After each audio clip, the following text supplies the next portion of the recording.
Welcome back, folks. My name is LastKnownMeal, and today we're gonna talk about the drought in the gaming industry. What is going on? Why don't we have new games? I've been seeing this a lot lately. A lot of people are just, saying like, what's going on? We don't have any new games to play, and usually at this time of the year we always had like one or two big games to play, like a AAA title, but now nothing.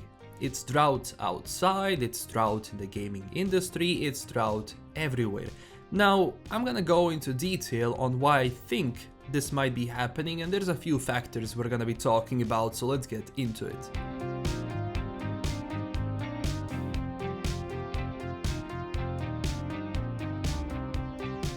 So first and kind of the most obvious reason would be COVID, because when COVID started, almost every company out there had to either shut down or they had to work from home.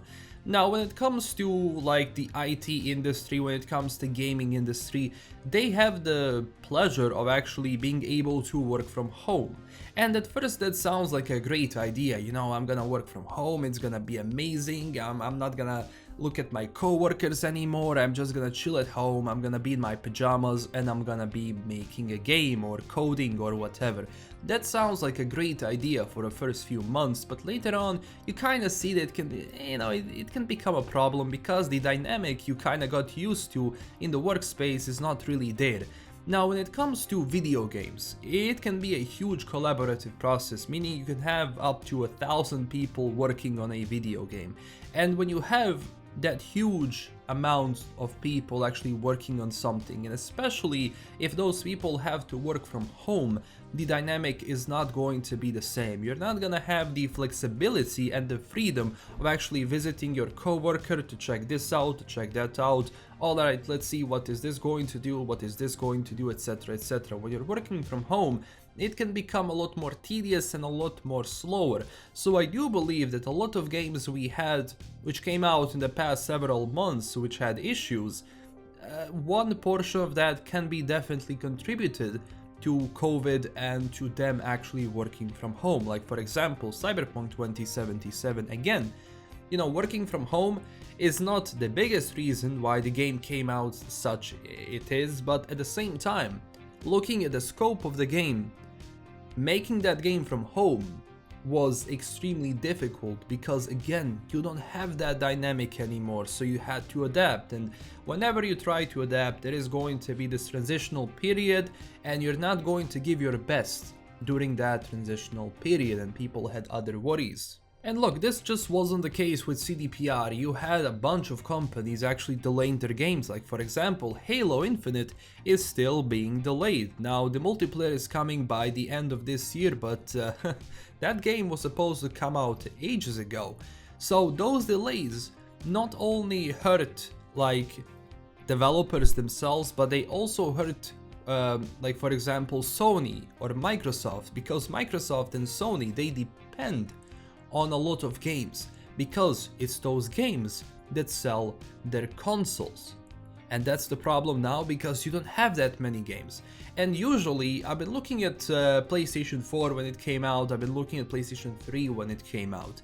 PlayStation 5 so far had the weakest release when it comes to actual video games. Xbox also had, right now, one of the weakest releases, and by that I mean, like, I don't mean announced games, I mean as soon as the console came out. But it's nothing too strange, because every time when there is a new console, you always have this transitional period for a bit until you have those next gen games actually coming out. Now, we are gonna start seeing next gen games in 2022, but that's still a long way ahead. But sadly, due to all of these delays and due to COVID and everything else in the world, we kind of have to go that way when it comes to the gaming industry, because trust me, these companies can tell you like, oh yeah, we had a nice time, we adapted to like working from home, but trust me, every single one of these companies had a huge struggle actually adapting to working from home, because it's not just sending people there is huge logistics which go into it, and those logistics push you from actually developing the game, because you have to worry about different stuff and you cannot worry about making your game. Now the second reason is also the publishers. The industry today has changed a lot, meaning that more and more games are actually living off of the live service. So technically you always have something new in those games, a new update, etc, etc. It can be like Warzone, Fortnite, Apex Legends, whatever you play. The thing is, those games do have updates, but they're not new games. So when it comes to actual publishers, you could see that they started developing less and less games. And the reason for that is because they realized that they can take one game and they can milk it. They can milk it for as much as they can, because this is how they look at it. They will create a game, let's say a live service game, and they'll say, okay, in the next 5 years, maybe 3 years, we're gonna be, updating this game. That means majority of our developers are gonna spend their time actually updating this game, because it's live service. You need to have an update every 2 days, otherwise people are going to complain.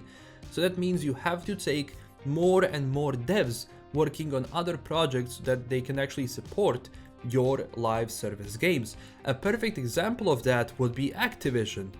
Activision pretty much dissolved every studio that was working on their own title so they can start working on Call of Duty or Warzone or anything even closely remote to a live service. You can look at EA. EA also dissolved a bunch of studios so they can focus on their live service games.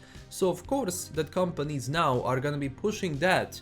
That means just recycle same and same and same and same for as much as you can, until you actually release something new, and even that you're gonna be squeezing even more and more and more. That's sadly how these suits in the industry look at video games right now. Look at Rockstar.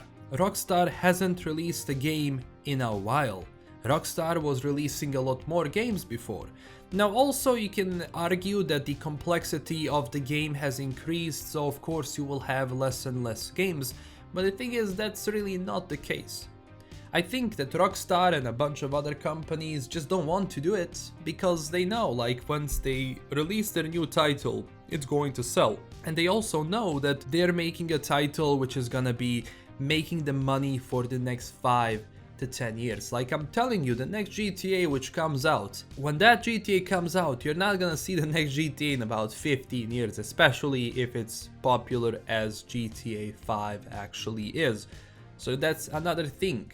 Now companies are gonna be releasing less and less games, because they're gonna release one game and they're gonna try to recycle that game and push that game for as much as they can, because they realized they can charge you money with updates, with skins, with battle passes, with all of that. And slowly that business model was changing the industry. People didn't see it.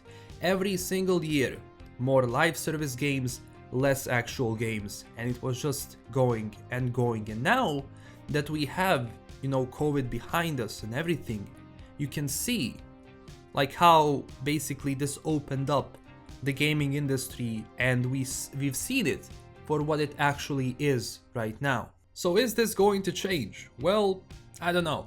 I do know that we're gonna start getting more games by the end of this year and definitely in 2022. Again, meaning if we don't see actual delays. But yes, this drought in the gaming industry has been something I don't really remember for a very long time, because every single year there was something to play, like in this 7th month. But right now, you can just go and replay old games. That's not gonna be an issue, right? Thank you so much for watching. Don't forget to tell me down below what you think about all of this, and what do you think about the video game drought of 2021. And again, don't forget to smash that like and subscribe button if you want to stay updated with the latest videos I make. Also, check us out on Twitter and Discord if you want to join our amazing community, and I do have a Patreon page if you want to support the channel in an extra way. You can do it down below, and huge thanks to my current Patreon supporters. This is LKM signing out, and stay classy everyone. Bye bye.